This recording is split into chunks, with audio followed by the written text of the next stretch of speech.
Duclair Charvin, Decarlin High Schooler, Grand Orbital Trace Station 542. The chatter of a dozen conversations in as many different languages washed over me as I entered the cafeteria. It had been a while since I ate here, seeing as there wasn't really a place for me. A part of me felt like this was a terrible idea, like I should just run and hide, but I had to take the chance. I couldn't keep going like this. The constant teasing, being excluded from every activity and group. They had even escalated to accidentally tripping me when I walked by in the halls. Not to mention my lunch had mysteriously disappeared for the third day in a row. I knew my people were not well regarded in the greater galactic community, but I didn't think living among the other species would be this bad. I had been attending school at the Grand Orbital Trace Station 542 for almost a year. My father worked as an ambassador for the embassy our people had opened here. It was part of an effort to reach out and make connections across the galaxy, and it had not been going well. Even worse, we had spread so thin across so many stations that I was the only Decarlin youth attending the school. With no connections and no one of my own species, I was all alone, a prime target for those who looked down on us. Which is why I set my sights on the newest species to join the galactic community, humans. They had only arrived about 2 years ago, but already they had made a name for themselves. We first heard of them when they freed a colony of Vulthians that were being held hostage in a border dispute. And just a few months ago, one of their merchant ships not only repelled but captured a Lakaran pirate vessel. Nobody had ever done that before, and there had only been 2 humans on board. So when a dozen human students arrived with their diplomatic and merchant envoy last week, I began to look through what information was available on them. From my research, I was able to seize upon some valuable insight. Humans evolved as social pack predators, with a propensity to pack bond even outside their own species. If I can take advantage of that, then I could finally have some allies. But if I fail, I will have drawn the ire of the most dangerous and unpredictable species on the whole station. Unfortunately, I did not have any classes with the humans, so approaching them privately was difficult, but we did share a lunch period. I spotted them across the room, the whole pack sticking together at the same table. I straightened my vest and tried to steady my nerves, as well as my growling stomach, as I made my approach. Daniel Rogers, human high schooler. Of all the cultural exchanges that our people have done with the galaxy, I was glad to see that pizza had taken off as the newest trend.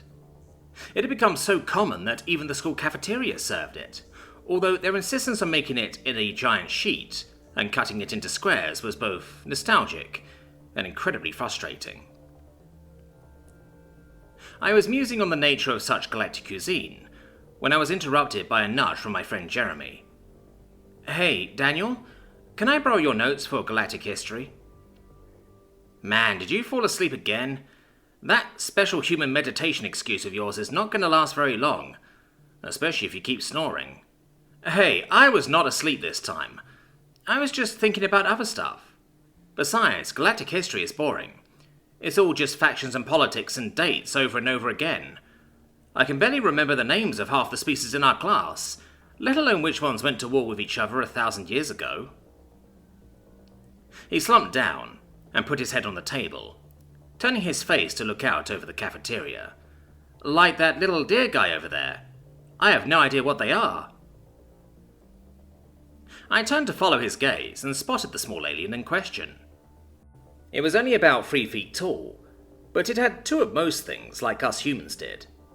2 arms, 2 legs, 2 eyes, 2 cloven feet, 2 leaf-shaped ears poking out to the side, and 2 small horns, or maybe antlers, sticking out from the back of its narrow head. Okay, not that much like a human, but more like us than some of the weirder ones around. It was also sporting a fashionable grass-green vest, matching messenger bag and khaki-coloured shorts. As we watched, a thin tail lashed out from one of the other tables, as the small alien passed and caught it in the ankle, sending them tumbling to the floor, The table of flat-faced, pale blue Xenos erupted in laughter. I had seen them around before, and if I had to guess, I would say that they were some kind of amphibians. About 5 feet tall at most, they were all clad in what looked like short-sleeved black unitards made of some rubbery space material, possibly an environmental accommodation, judging by the small status panel on the shoulder.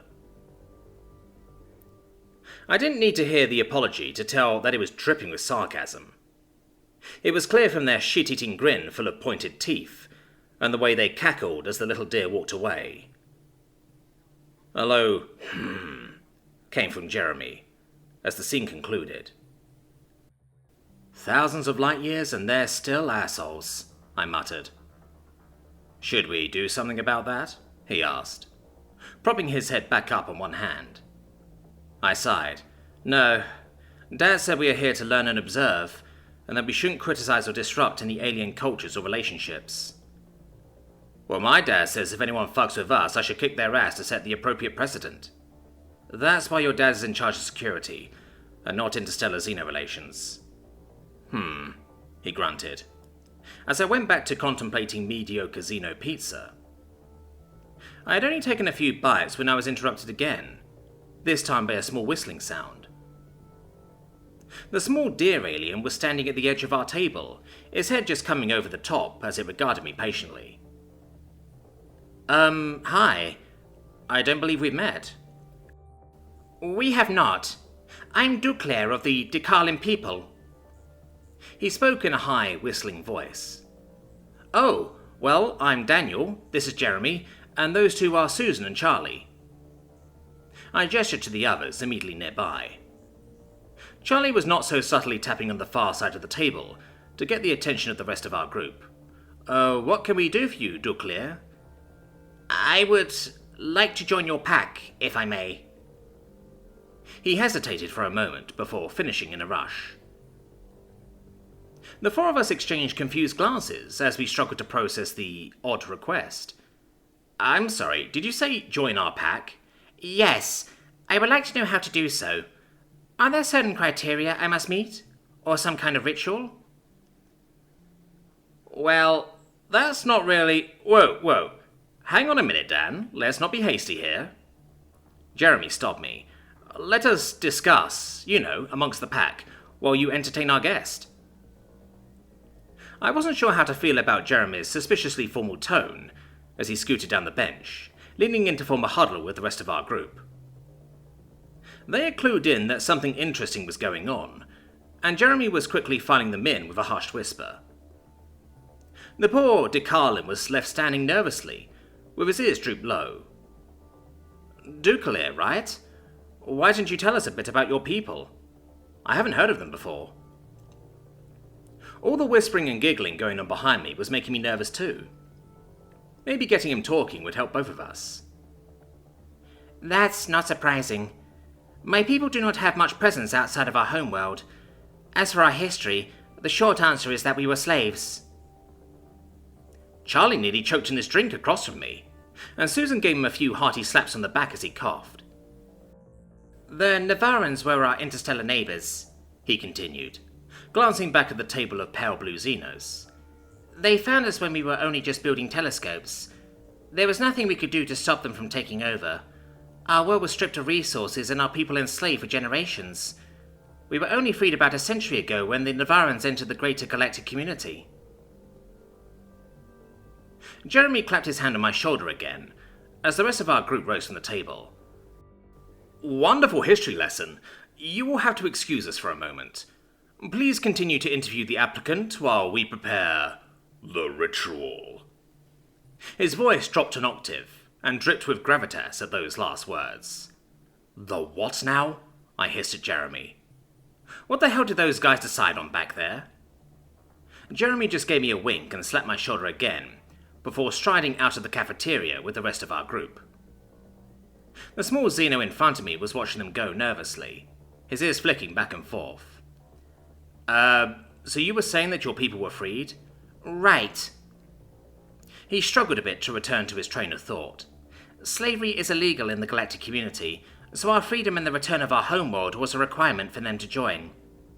Of course, there was not much left in our world by that point, and we were practically given nothing to begin the rebuilding process. It took us decades to put our society back together, and while we were doing that, the Varans established connections and spread their own version of our story, with themselves as benevolent uplifters. Now even the species that are not aligned with them see us as tag-alongs, who did not earn their place out here in the stars. So that's why they can get away with messing with you in the middle of the cafeteria. The small alien tensed for a moment before looking down with slumped shoulders. You saw that? Before I could answer, Jeremy appeared beside me, seemingly from thin air. The ritual is prepared. Follow me, he said dramatically, and walked back out of the cafeteria. Duclair and I quickly caught up, and I leaned over to confer quietly with Jeremy. I really don't like how you keep saying that. You guys are going to go easy on him, right? He's coming to us for help here. Yeah, man, don't worry about it. We're just going to have a little fun. I was becoming less sure of his definition of fun. We walked a short way down the hall and came to an empty classroom. Jeremy pushed the door open to reveal a dark space. All of the lights were off and the blinds were drawn. The desks had been pushed to the edges of the room, and the rest of our group was sitting in a circle in the middle of the room. They all had their datapads in their lap with the flashlight function on, illuminating each of them from below in an eerie glow. The applicant shall enter the circle. I'm pretty sure that was Susan, doing her best impression of a TV judge. The poor DeCarlin looked like he might bolt for a moment as he looked up at me. I gave him a reassuring nod, and his vest swelled for a moment as he huffed and strode forward into the ring of humanity. Jeremy and I took our seats, closing off the circle. Jeremy's flashlight flicked on, and I quickly followed suit to complete the vibe. Prospect of the pack, what is your name and pronouns? Another voice called from elsewhere in the circle. I am Duclair Charvin of the DeCarlin. My pronouns are he, him, he declared, with what confidence he could muster. What is your request? Asked a different voice. We seemed to be taking turns, with each one trying to be as overly dramatic as possible. I seek to join the pack, he declared. Why do you seek this? He hesitated a moment before responding this time. I seek protection. Some of the mirth and mischief in the room drained, as glances were shared around the circle. Most of them hadn't heard our little history lesson, or seen the Navarans trip him in the cafeteria. Protection. Are there those who have wronged you? Yes. Do you seek retribution? One of the girls asked. Our small friend thought it over carefully. No, I seek only peace. What do you have to offer the pack? Asked Charlie this time. The poor guy looked confused, as did several of us, who turned to look at Charlie. Snacks. The pack desires alien snacks, he clarified, drawing a punch to his shoulder from the one next to him, and some hushed whispers to cut it out. I had to agree. We really shouldn't be taking anything from the beleaguered Xeno. Duclair took it in stride and reached into his messenger bag, pulling out a small package. All I have is a Baron grain bar. Courtney was next, and I could see her brow furrow in the glow of her flashlight. All? That is not much, even for one of your size. The rest of my lunch disappeared from my locker, he said with downcast eyes. The curious glances from before became scowls, as Susan spoke up again, abandoning the turn order. What is the diet of the DeCarlin people? Herbivore, leaves, fruits, and nuts, he responded. Some nods and whispers were exchanged among the group as Charlie spoke up again, still rubbing his punched shoulder. The pack shall provide to each in accordance with their needs, and in consideration to their allergies. A few giggles were unsuccessfully stifled at the remark, as the dramatic facade continued to crack. Are we ready to cast a vote? Thomas asked. A name, Jeremy declared. The applicant must be given a pack name. This brought further questioning looks and murmurs of disagreement. Only if the applicant agrees and approves, added Susan, and the others nodded in approval. Duclair, for his part, just looked confused. I guess that's fine. Then what do we propose? Little dear, Jeremy said, without any hint of shame for his lack of creativity. Unacceptable. Corny immediately shot him down. To reference size or animal would be disrespectful. Nods of agreement were followed by a moment of silence as we thought of another suggestion. Bambi? Charlie suggested hesitantly. He was immediately met with multiple groans and denials. The Duke, I declared, surprising myself at how swiftly the idea went from brain to mouth. It is a title of honour for a Liebel of noble birth. Duclair stood straighter at the mention of honour, and I swear his tiny tuft of a tail wiggled for a moment. I accept. Then we shall vote. All in favour of accepting Duclair of the Decarlin, aka the Duke, as a member of the pack? The ayes were both enthusiastic and unanimous.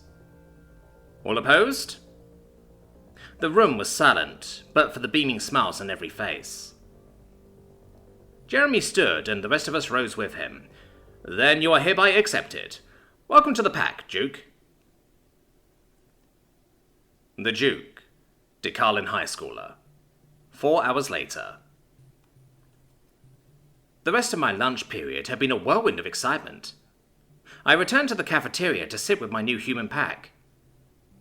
Daniel tried to explain to me that it wasn't really how humans worked, and that they were mostly joking with the whole ritual thing. I made a note to research human humour later, because I really didn't get it. It didn't matter though, because their acceptance did seem to be genuine. They insisted on replacing my missing lunch with some of their own food. Carrots, grapes, and a wonderful blend of salted grains and nuts called trail mix.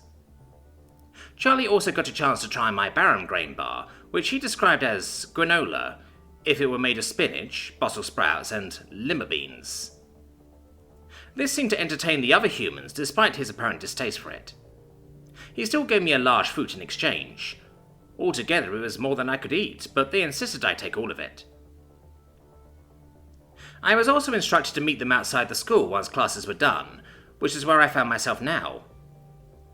The entrance opened out into a small plaza and garden, with benches and plant life from various planets.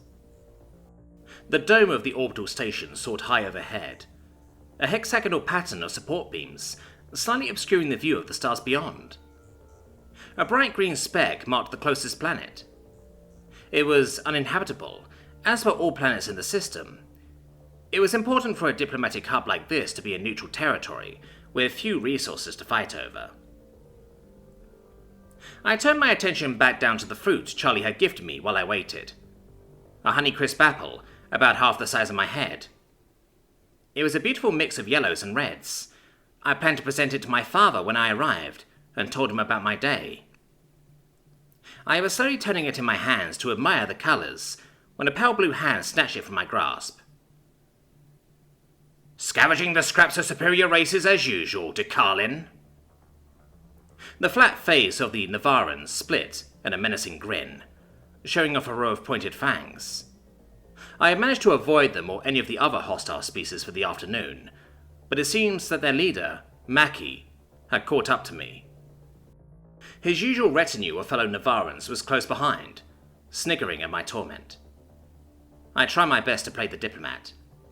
That is mine, Mackie. Please return it. Or what? He glared as he casually tossed the apple into the air, catching it with a soft tap before tossing it again. Honestly, I don't even know why your people bother sending a delegation out here. You have no strength to offer an alliance and no goods to trade. Unless you want to return to base labour for your betters, then you should stick to your own little mudball of a planet. I had heard the same many times before, both from Mackie and any number of other haughty species that looked down on my people for their humble origins. It was a struggle to keep my composure. I wanted to yell, I wanted to cry, I wanted to headbutt him right in the gut. The soft tap of the apple felt like he was mocking me as he tossed it again and again. Each time I felt my anger and fear rise a little bit more, like he was ticking toward whatever humiliating conclusion he had in store for me this time. So when the sound abruptly stopped, it took me a moment to realize that Mackie was no longer holding it. Throughout the greater galactic community, Decalans were on the smaller side. Navarans were closer to the average, with Mackie standing head and shoulders over me. Humans, while not the largest, were certainly above average. I barely came up to the waist of the taller ones in the pack, and even the shortest of them loomed over the pale blue assholes, as Daniel called them. The same Daniel who had caught my apple in midair over Mackie's head. "Hey, Duke, are these guys bothering you?" Mackie's eyes dilated as he rolled around to face the newcomer, only to stumble back a step when he found himself at chest level to the much taller being. "This doesn't concern you, human," Mackie declared, drawing back to his full height. "I believe it does, since we are here to escort the Duke as the newest member of our pack." "We?" he asked, as Daniel pointed a thumb back to the group in the Varans, standing nervously beneath the shadows of his fellow humans. Some were attempting to make small talk with them, with one even giving the Navaran a rather firm and vigorous handshake. "You don't have a problem with our new friend, do you?" Daniel asked, his voice full of concern, as Mackie's focus returned to him. No, of course not." Mackie stuttered a bit, as Daniel leaned down, looking directly into his inky black eyes with his own brown ones. He flinched, as Daniel's free hand landed on his shoulder. "That's good, because a problem with one of our friends is a problem with us, and I would hate for us to have a problem." He patted Mackie's shoulder, jostling him with each impact, as he stepped past him and handed the apple back to me. "Now then, it's time to get you home, Duke. I didn't want you to worry about keeping up with us, so I grabbed one of these to give you a ride." He tugged at a strap across his chest and turned to show a handle and a small narrow platform attached to his back. "We made these for our Volfian friends, and I keep one in my locker just in case. Grab the handle and climb on up." He kneeled down to put the handle within my reach. Tucking the apple under my arm, I grabbed hold and planted my hooves on the platform. Once he felt my weight, Daniel rose back up to his full height and gently adjusted to make sure we were both stable. It was interesting seeing the world from this new perspective. I felt tall, and for the first time I found myself looking down at my tormentor. "Goodbye, Mackie. We will see you tomorrow," I called down to the confused and nervous Navaran. Daniel called out to the humans still mingling with the rest of Mackie's crew, and they quickly separated from them to join us. Daniel and I were turning away when a yelp made me look back to Mackie, who was holding his tail with an indignant expression. "Oops, sorry. Still getting used to people with tails," Jeremy apologized as he stepped past, looking up to me and blinking one eye in a deliberate gesture of some kind. I dipped my horns in greeting as he joined up with Daniel and I, the two humans bumping fists in yet another odd mannerism. I clearly had a lot to learn about my new pack. Today was a reminder of how unique each species could be. Their values, their attitudes, and the way they treated others could vary wildly. It was hard to know what anyone was like until you got to know them. One thing I did know was that for once, I was looking forward to my next day of school.